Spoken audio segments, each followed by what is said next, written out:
Olá, tudo bem? Vamos à nossa terceira aula de gestão para resultados. E o que a gente vai abordar aqui? Nós vamos dar, de certa forma, continuidade. Na aula 2 a gente falou de Lean Manufacturing, agora a gente vai apresentar um conceito que é associado, que é o Lean Thinking. Como que eu penso o Lean Manufacturing? Na verdade, o escopo da aula passa por aí. Vamos entender os modelos de gestão e principalmente os princípios. Quais são os princípios básicos de me permitir pensar em Lean Manufacturing? Que são os 5 S. Legal? Vem com a gente.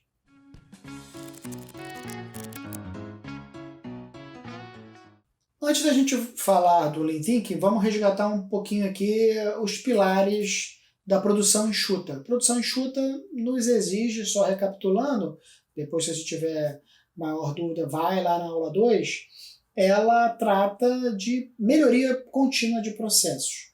Ou seja, a cada dia eu tenho que identificar uma oportunidade de melhoria dentro daquele processo, para maximizar a qualidade, a eficiência e a eficácia do próprio processo, me permitindo assim um melhor resultado.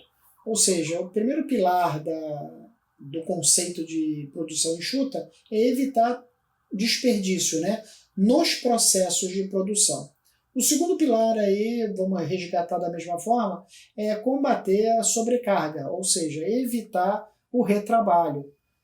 Assim, todos os recursos, todas as pessoas, todas as atividades associadas àquele processo de produção, elas devem ser revistas e, da mesma forma, melhoradas, para evitar aí o retrabalho do fluxo da cadeia de produção e da própria cadeia de valor associada aí ao objeto do nosso negócio. E o terceiro pilar é mudar o mindset, ou seja, mudar a mente de cada ente envolvido naquela atividade como forma de garantir um valor agregado ao cliente. Lembra que a produção enxuta ela carrega essa lógica consigo? Ou seja, eu tenho que pensar agora em equipe, eu tenho que pensar no coletivo, eu tenho que pensar principalmente no cliente. Mas para garantir esse pensamento no cliente, eu preciso então entender como é que eu vou agir propriamente dito para implementar a produção enxuta. Aqui vai então os pilares dessa forma de pensar, desse Lean Thinking. O primeiro pilar é você conhecer melhor os seus parceiros, conhecer os seus stakeholders, conhecer quem é que está te fornecendo aquele insumo produtivo, conhecendo o próprio agente fiscal tributário como forma de atender aquelas expectativas legais para importar o produto, se for o caso, ou para pagar os ICMS necessários, permissíveis dentro da legislação, quando você faz uma compra dentro do território nacional, né, de outro estado. Enfim, parceiro aqui, eu não estou falando só o seu fornecedor e eu não estou falando só o seu cliente. Eu estou falando o seu agente financeiro, eu estou falando o seu agente tributário, eu estou falando o seu parceiro funcionário. A gente considera na literatura todos esses parceiros como stakeholders. Então eu como organismo vivo, como empresa, eu preciso entender e conhecer as expectativas, as capacidades produtivas, os desafios que cada ente desse tem, porque o somatório desse conjunto vai me permitir a maximização da própria cadeia de valor agregada aí ao meu produto, ao meu serviço e fornecida ao cliente. Como é que a gente conhece os stakeholders? Se aproximando deles através de análise SWOT, através de gráficos aí de Paretos, através da aplicação de curva ABC, ou seja, todas as metodologias que a gente já sabe como é que elas funcionam, como a matriz de risco, como forma de eu identificar e potencializar aquilo que é positivo e melhor controlar aquilo que é deficitário dentro dessa cadeia de relacionamento. Conhecer os stakeholders pensar de forma Lean Thinking. A segunda premissa, na verdade, é identificar os valores. Eu preciso definir quais são os meus valores. Muitas das vezes, na prática, se você me perguntar como é que eu vejo isso está definido lá no meu plano de negócio. A missão, os valores, os cenários, os desafios, as metas estabelecidas, isso tudo está tabulado e guardado lá no meu plano de negócio. Então, deixar claro e conhecer os valores esses não só os meus, mas valores do cliente e dos stakeholders, é um diferencial, é algo que vai me permitir ser mais direto. Hoje a tecnologia ela é uma aliada dos ambientes corporativos quanto a esse pilar, né? A percepção, a compilação aí de inteligência artificial permite às empresas a compilação aí das necessidades mercadológicas. Um exemplo que eu trago para você é as Bias da vida, as Magalus da vida, todas essas inteligências artificiais que hoje a gente tem nas instituições financeiras, nas instituições de varejo, nos permite uma facilidade, mas muito mais importante do que a facilidade é a compilação de dados associados a essa relação por parte da inteligência artificial. Então, interpretar essas informações e definir essas informações como valores, isso é uma das formas que a gente tem de pensar Lean Thinking. E compatibilizar isso dentro da cadeia de suprimentos, dentro da cadeia de valor, dentro do supply chain, é um diferencial. Eu vou destacar para vocês um exemplo que é o McDonald's. Eu particularmente sou meio averso a fast food, mas quando a gente fala de negócio, a gente tem que reconhecer que o McDonald's tem uma série de estudos a respeito do nascedouro e da continuidade e da rentabilidade do produto, associado a isso uma série de críticas, mas o que eu destaco aqui é a cadeia de produção do McDonald's. A batata frita do McDonald's é uma batata frita diferenciada, a gente não vai negar isso, né? Eu, como bom usuário aí da degustação, eu sei muito bem do que eu estou falando. A gente tenta, com outros concorrentes, fazerem a batata frita em casa, mas ela nunca dá certo.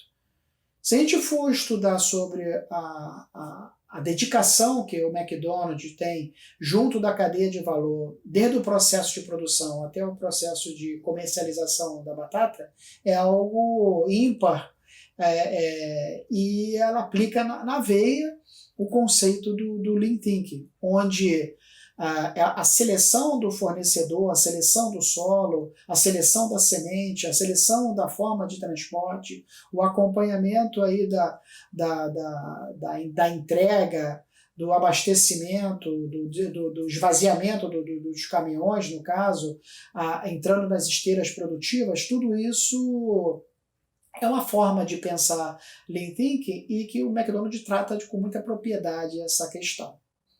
Um outro pilar é a otimização do fluxo da própria cadeia de valor.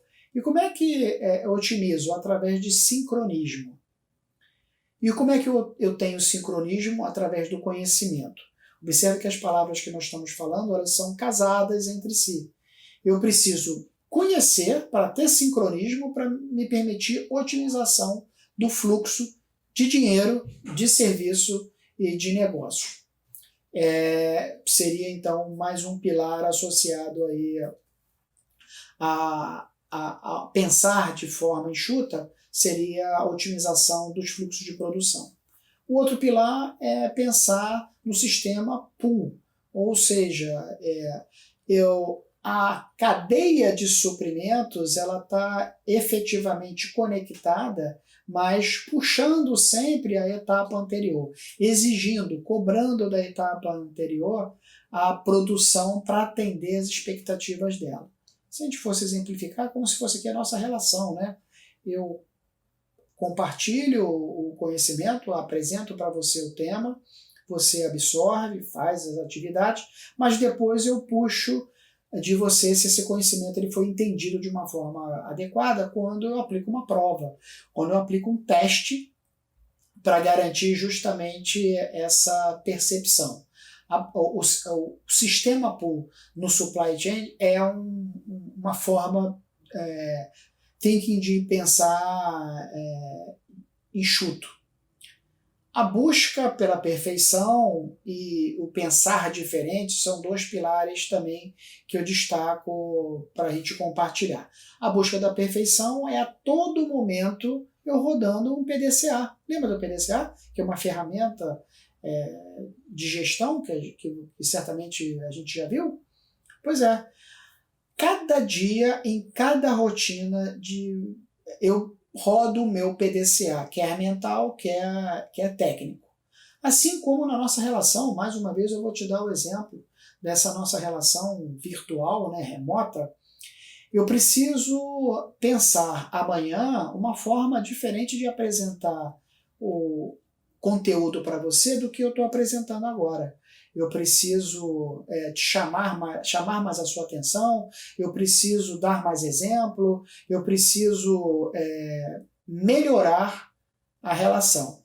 Não estou dizendo que a relação chega a um determinado momento, a produção ela chega a um determinado momento que ela fica ali limitada à tecnologia, ao sistema, à capacidade de produção, ao tempo disponível para produzir aquele produto, aquele serviço. Mas se dentro desses limitadores a gente puder exercitar a capacidade de otimizar, melhor ainda.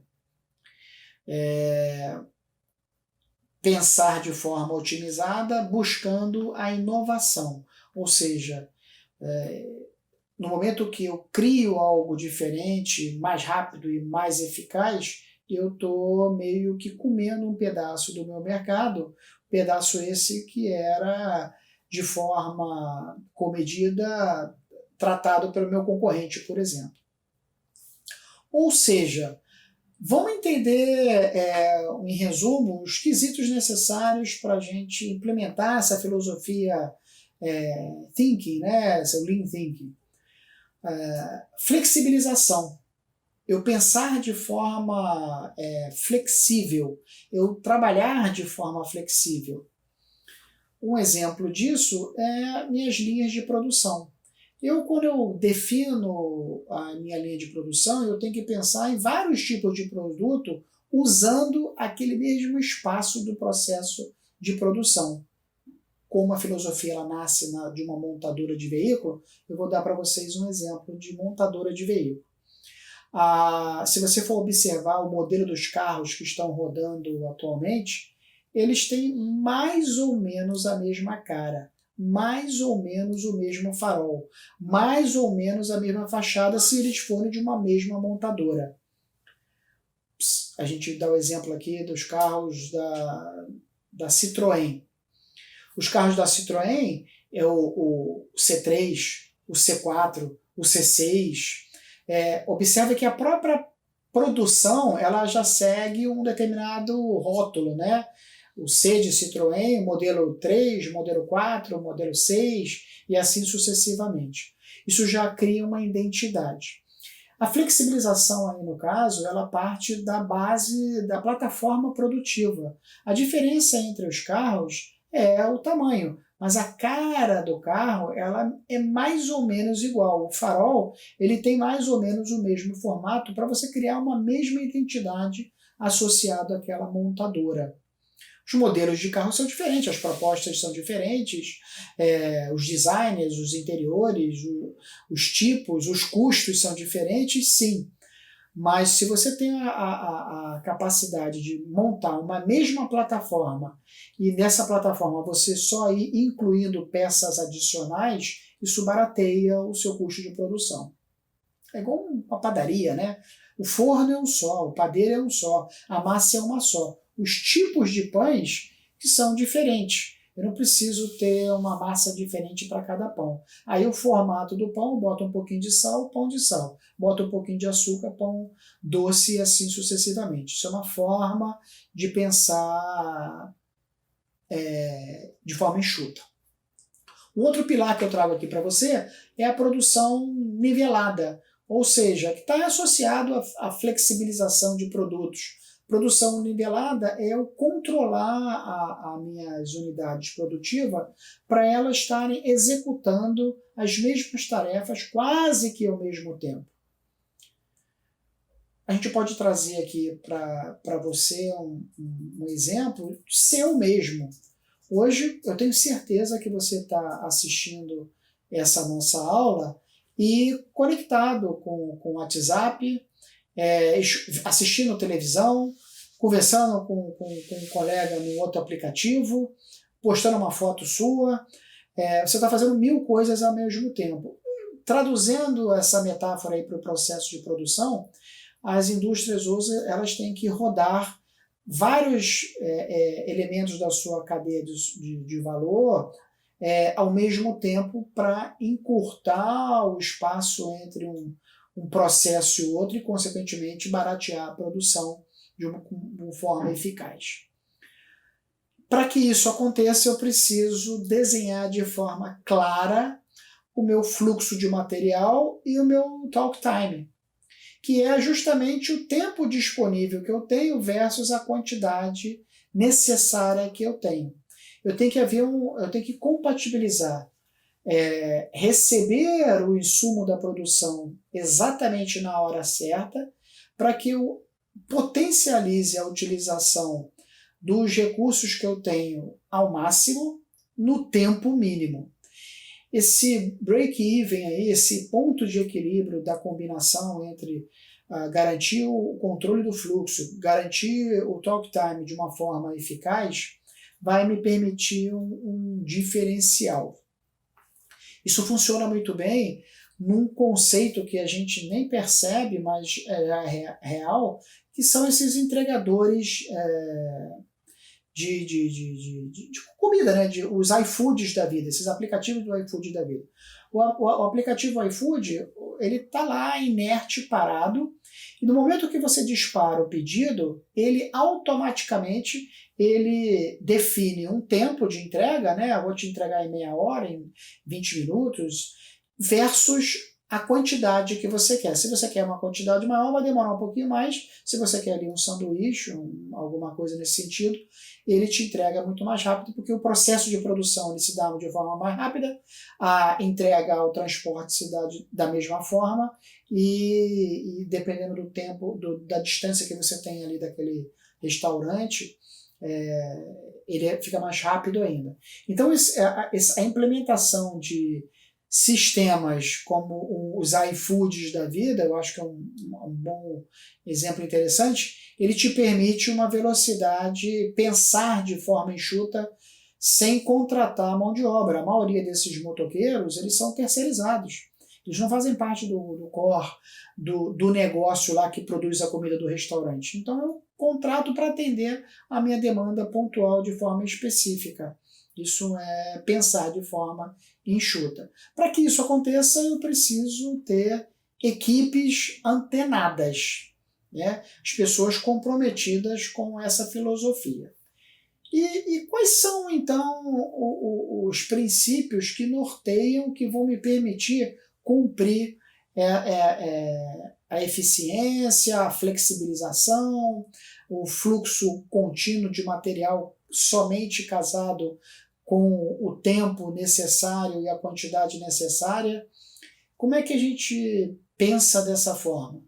Implementando na gestão para resultados o conceito dos 5S, que é uma ferramenta de qualidade, uma filosofia de qualidade, filosofia essa implementada também, no primeiro momento, pela Toyota, depois ela evolui e é modificada, ajustada ao mercado, ao crescimento das relações mercadológicas, mas ela é uma ferramenta empresarial voltada para qualidade. Qualidade buscando resultados, 5S.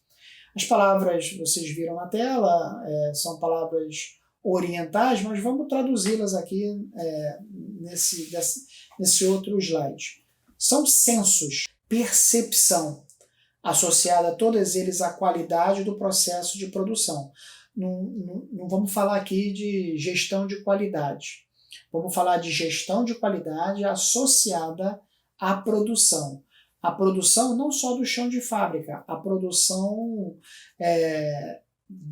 da função financeira, a produção da função comercial, a produção da função de estoque, e etc, e etc, etc. O primeiro senso, e aqui os sensos, os 5 S's, é o senso de utilização, o senso de organização, o senso de limpeza, o senso de preocupação com a saúde e o senso de autorrevisão, que é a autodisciplina. Para entender melhor cada um deles, vamos começar a falar do senso de utilização. Pode parecer conceitos assim, muito burocráticos, muito teóricos, mas não só são aplicados a um ambiente organizacional. Todos esses sensos, eles podem e devem ser aplicados na nossa vida, no nosso dia a dia. Eu vou te confessar que eu, assim como estou compartilhando aqui essa ideia com vocês, eu aplico na minha vida pessoal os sensos, ora de uma forma identificada, ora de uma forma até por intuição. Eu tenho certeza que você faz da mesma forma aí no seu dia a dia. Senso de utilização. Eu tenho que ter a preocupação constante de usar os equipamentos certos na hora certa, da forma certa, com a organização certa. É talvez o senso mais importante que tem, na minha percepção, no que diz respeito à aplicação desses princípios no Lean Thinking. A utilização para evitar uma palavrinha-chave que a gente sabe muito bem, que é o desperdício. Então, o espaço que eu vou estar desenvolvendo a minha atividade, ele tem que estar limpo. O estoque, ele tem que estar todo o tempo organizado. Vamos traduzir isso para uma linguagem que você já conhece? Mais uma vez, rodar o PDCA a todo momento. Ter a palavra que eu gosto, apesar de ter um sentido muito pejorativo, usado algumas vezes, ter paranoia. Na vida eu acho que a gente precisa ter orgulho e paranoia com relação à organização, ao que é meu, ao que é sob a minha responsabilidade, aquilo que me permite ter um custo reduzido e uma maximização de resultado. Nós, muitas das vezes, isso é papo aí para professores aí de psicologia, de filosofia, e não é o nosso intuito aqui, mas a gente, na minha percepção, tem um pensamento muito diminuído no que diz respeito a potencializar a utilização das coisas. Agora, em função de crises que a gente está aprendendo a descartar só aquilo que realmente não pode ser reaproveitado, a descartar aquela rotina que realmente não agrega valor para a gente. Mas o primeiro senso, então, é o senso de utilização. É um senso muito importante porque sem a concepção de utilização daquela ferramenta, daquele equipamento, daquele recurso, naquele processo de produção, eu comprometo os outros, que o segundo senso, por exemplo, é o senso de organização. Eu preciso ter uma rotina, um trabalho meio que não burocratizado, mas desenhado. Todo o processo ele tem que estar desenhado. Toda a rotina desenvolvida ela tem que estar desenhada. Para a gente chegar até aqui, como exemplo, eu precisei ler o livro, eu precisei preparar o material, eu precisei preparar aqui a câmera, a iluminação, o áudio, para permitir, precisei editar, para permitir aqui uma qualidade melhor, se não for a qualidade de Hollywood, né? Primeiro que eu não sou o Brad Pitt. E segundo que a busca dessa organização ela deve se fazer constante na nossa vida e principalmente no ambiente organizacional. Então aqueles pontos de insegurança, aqueles pontos que comprometam ali a perda, o desperdício, eles devem ser expurgados e o meu processo ser claramente organizado para permitir aí a maximização. Legal? Um outro senso é um senso assim que era para estar no nosso DNA, né? É o senso de limpeza, que não tem a ver diretamente com a capacidade de produção da empresa, mas indiretamente e muito. Se você entra numa loja para comprar alguma coisa e percebe sujeira na loja e percebe um desalinho por parte do vendedor, certamente você não vai ter satisfação em comprar, em finalizar aquela compra, aquela aquisição, por uma percepção negativa naquele momento. Então, num processo de produção, ele se dá da mesma forma. Quando você ingressa numa rotina, o ambiente ele não pode ser inóspito. A ergonomia ela tem que estar ali claramente apresentada como forma de garantir não a sua saúde, claro, a sua saúde, mas por que a empresa tem preocupação em garantir a sua saúde?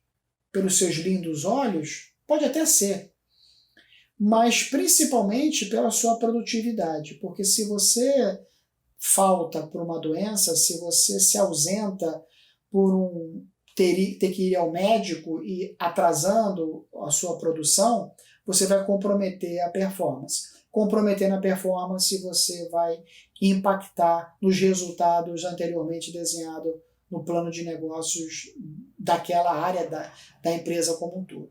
Então, por incrível que pareça, você ser organizado, manter o ambiente assíduo, se preocupar com luminosidade, com higienização, com conservação de maquinário e de utensílios, isso pode parecer até um pouco ingênuo, mas isso faz toda a diferença num grau de satisfação. Se você chega num ambiente de trabalho, aqui entre nós, você vê a parede limpa, a mesa sem poeira, a iluminação boa, onde você tem a capacidade de verificar um dia ensolarado, isso faz toda a diferença do que você trabalhar num ambiente fechado, com uma pintura escura, sem iluminação, etc, etc. Concorda comigo? Pois é. Um outro senso é o senso de padronização. Senso de padronização e saúde. Para padronizar a saúde, vamos evoluir melhor, você pode me perguntar com relação a esse senso que ficou confuso. Pensar de forma enxuta, o que isso tem a ver, né? E tem tudo a ver. Observe que as empresas estão cada vez mais preocupadas em te sinalizar questões de segurança, te sinalizar questões do que você pode e o que você não pode fazer. Até as empresas virtuais, hoje você tem essa relação de padronizar a relação com o viés de saúde. A gente está tendo uma aula aqui, uma aula limitada a uma determinada quantidade de tempo, onde eu não posso ficar aqui o dia inteiro falando sobre esse tema, lendo um livro para você, porque vai te cansar, vai me cansar, vai ser improdutivo. Existe uma série de estudos aí na área de saúde que diz que os 40 primeiros minutos de uma relação, de uma aula, são aqueles 40, 50 minutos mais produtivos. Depois a mente, naturalmente, ela começa a dispersar e atentar para outras coisas. Se assim funciona no presencial, imagine aqui no remoto. No ambiente corporativo, a padronização, a organização, ela tem que se dar da mesma forma. No nosso caso aqui, eu busco uma padronização no que diz respeito aos slides, com relação à metodologia, com relação ao processo de abertura, ao processo de encerramento da aula, para facilitar e garantir que você vai ter aquele produto que você tem de expectativa no final.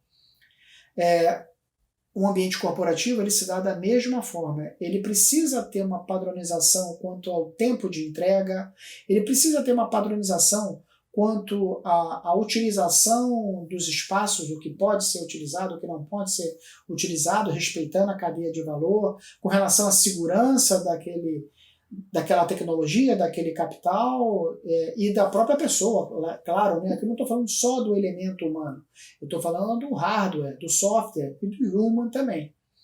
A padronização para garantir uma saúde emocional, financeira, é fator fundamental. Um outro elemento é o senso de disciplina e autodisciplina. Ou seja, mais uma vez, rodar o PDCA. Rodar o PDCA agora dentro dos valores morais, dos valores éticos do qual você está inserido naquela organização. Lembra que eu falei para você do mindset, né? Ou seja, todo mundo pensar da mesma forma. Pensar no todo. E isso é muito difícil quando você coloca que os meus valores éticos podem ser diferentes dos seus valores éticos. Imagina uma empresa que tem 2, 3 mil funcionários, onde cada um dos valores éticos, dos sensos morais de cada um desses 2, 3 mil funcionários são diferentes do que a empresa acha do que é ética, do que é moral. Rola um conflito. Uma dica que eu dou para você é uma forma de exercitar aí esse S e até mesmo uma brincadeira de uma forma muito séria, o resultado. Experimenta agora, você relaciona aí 5 valores que você tem no formato de palavras. Isso. Pega os seus valores éticos, morais e traduz eles bota no papel em 5 palavras.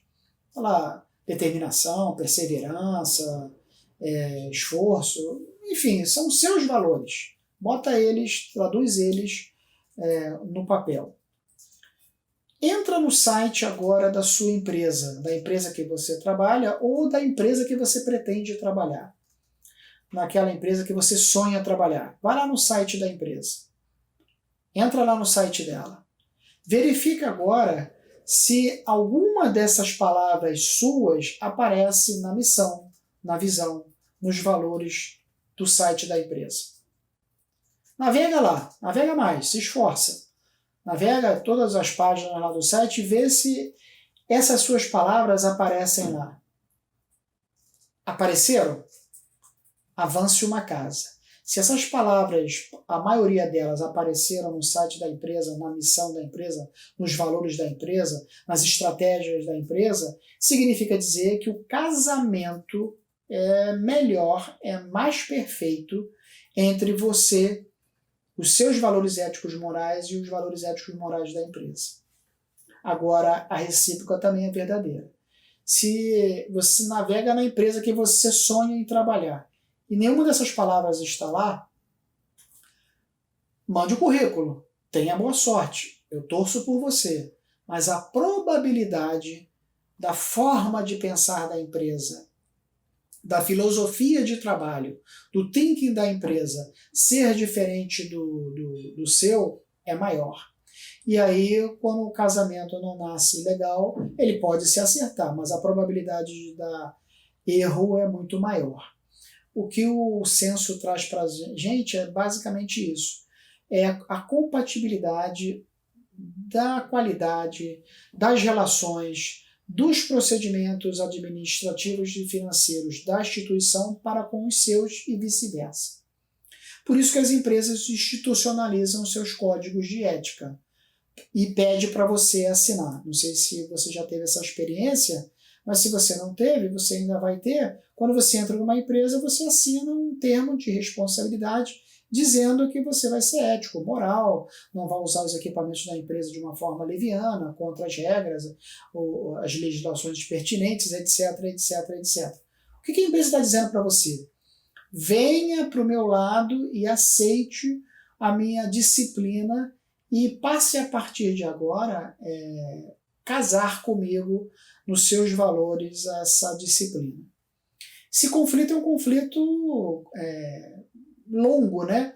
Porque uma empresa, como eu disse, de 2, 3 mil funcionários, cada um deles teve cultura, hábitos, valores, relacionamentos, comportamentos educacionais, morais, sociais, diferentes entre si.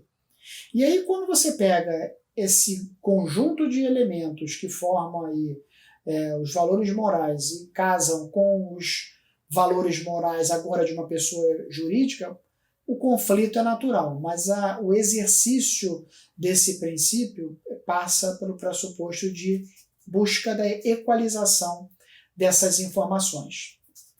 Legal? E aí você, então, vai me questionar, pô, então só tem coisa boa, né? Ao pensar o Lean Thinking, tem coisas legais ou tem coisas negativas também? Eu vou trazer aqui para você questões interessantes e questões a serem refletidas. As questões interessantes o crescimento da produtividade, né, de forma organizada, de forma eficaz, onde eu olho a cadeia de suprimentos aí, a cadeia como uma cadeia de valor, e aí me garantindo, consequentemente, felicidade de todos, né? Todo mundo andando de mão dada, atingindo os seus resultados. Esses, em linhas gerais, são os elementos associados ao sucesso de pensar de uma forma enxuta. Um ambiente de trabalho equilibrado, a qualidade de vida melhorada como um todo. E a desvantagem? A desvantagem é que somos pessoas físicas, pessoas jurídicas. E as pessoas, não importa a classificação que a gente dê a elas, pensam de forma diferente. Ou seja, se não houver aceitação por parte do indivíduo da implementação desses princípios, não rola, não vai acontecer. Então é importante que a turma de recursos humanos, nos seus processos de seleção, tenham a percepção de que quando colocar para dentro da equipe um agente, uma pessoa, essa pessoa, esse parceiro, não necessariamente a pessoa física, mas esse parceiro, essa pessoa, pense de forma enxuta. Porque se ele não tiver a filosofia de pensar de forma enxuta, não vai rolar. E aí vai dificultar a implementação de todos os S, se no primeiro S lá a coisa não funcionar. O comprometimento dos colaboradores é um fator crítico de sucesso, sim, para a implementação dessa filosofia Lean Thinking. Legal? Fazendo uma recapitulação então do que a gente viu, a gente abordou o que é essa forma de pensar enxuta, né? Os alicerces que permeiam essa forma de pensar enxuta, e apresentei para vocês os 5 S clássicos aí quando a gente diz pensar de forma enxuta. Legal? Não deixe de assistir às próximas aulas para a gente dar continuidade aí ao desenvolvimento de gestão para resultados. Mais um abraço e tudo de bom. Tchau!